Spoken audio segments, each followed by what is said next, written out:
Good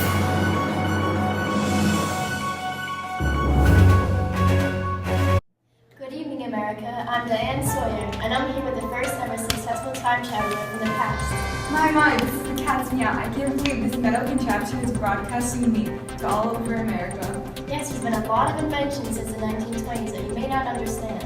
You don't say. All these people walking around with little machine boxes in their hand got me all balled up. I can bet you're very confused about this, but for all the 8-push viewers at home, please tell us a little bit about life in the 1920s. Okay. After World War I, America felt like it was the big cheese, making peace in the world, and us cool cats wanted to do the same over here. My mama's generation thought it was bull, and boy did she have a hissy fit when I cut my hair and bought my first loose dress. But anyway, a lot happened. That's why it's called the Roaring Twenties. But what exactly do you want to know?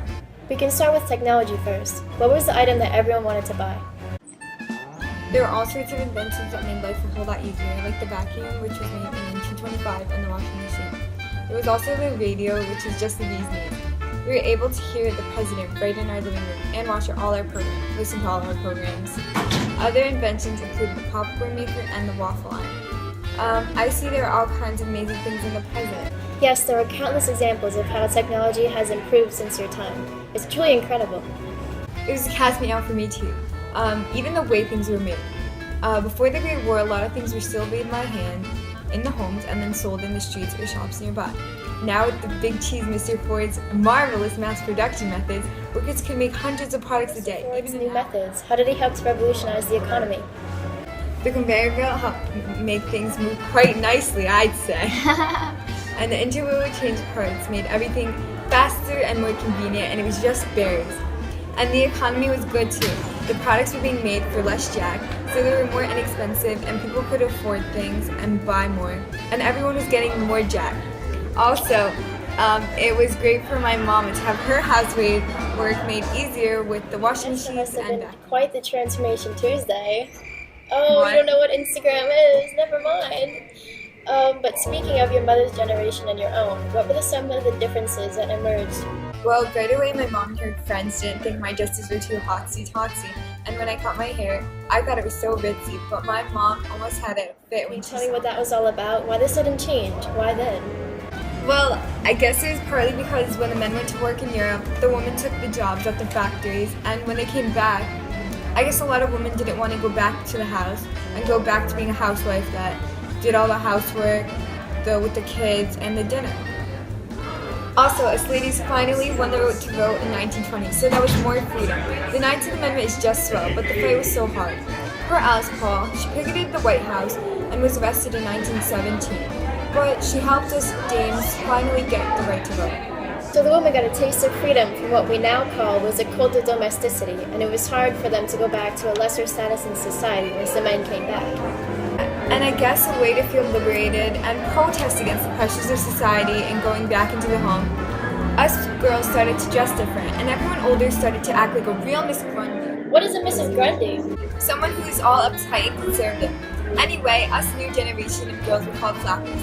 We love to wear looser dresses that are more free at the waist and more comfortable to wear than stupid corsets of earlier. Right, and that kind of represented the change from tight, restrictive limits of women in society to a more freer position, especially in politics, with the ability to vote now for you. And how? I never thought of it that way, but you're right. More rights and more skin. Yes, that's one way to say it. Speaking of the political side of things, can you tell the viewers what that was like? For those who do not know, what was the major law passed during the 1920s? Oh, applesauce, that's crazy. The 18th Amendment, prohibition. It's bull how the government thinks they can control our social lives. The darn tribes want to ruin all of our fun, but that won't stop us from having a darn. Yes, that was quite the controversy when that law was passed. What were some of your initial reactions? Well, us cool cats thought it wouldn't last long. No law could stop our fun. We wanted the government to pipe down with their laws, and right away my friends told me about some speakeasies and bootleggers stored alcohol for everyone. And since you have the right to vote now, were you more interested in politics? Absolutely. Us ladies finally won a voice, and there was no way we weren't going to use it. Certainly a lot of women still stayed at home, which I think is crazy to stay at home all day. Anyway, I was a lot more interested in politics now that I could be a part of it. Policies, for example, anything about the KKK? Well, there's a lot of hate right now, and people can't seem to drive. The KKK thinks they can control everyone. but they don't know that the future of America is equality and rights for all. I'm so proud to be living in New York, the heart of the Harlem Renaissance. Langston Hughes, Duke Ellington, Louis Armstrong, Bessie Smith all have used poetry and jazz to celebrate culture and struggle. Can you imagine the 20s without jazz? Well, I wouldn't want to dance. Pretty liberal of you. Thankfully today, that is what the future is, or is near to being. Rights for all and equality across the nation. And what was the feeling towards immigration at that time? Well, there's a lot of people called nativists who think of immigrants as poisoning the landscape of America and thinking of them as inferior to true Americans. In 1921 and in 1924, the Emergency Quota Act and Immigration Act set limits on the number of immigrants able to come into the country. I'm not really sure what What do you consider the true American life? Baseball is pretty swell to watch, especially the big cheese Babe Ruth.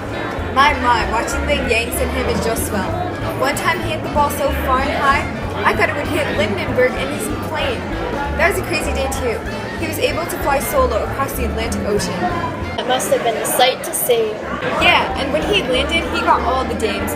Wow, imagine that. Doing the Charleston with the flyboy, Charles Lindbergh. Imagine that. Well, that's all the time we have today. Thank you for tuning in to witness the first time ever time traveling for the 1920s. It truly has been an honor to be with today. And it's been a bee's knees talking to such a successful woman like yourself. I hope my granddaughter comes out exactly like you. From all of us here at ABC News.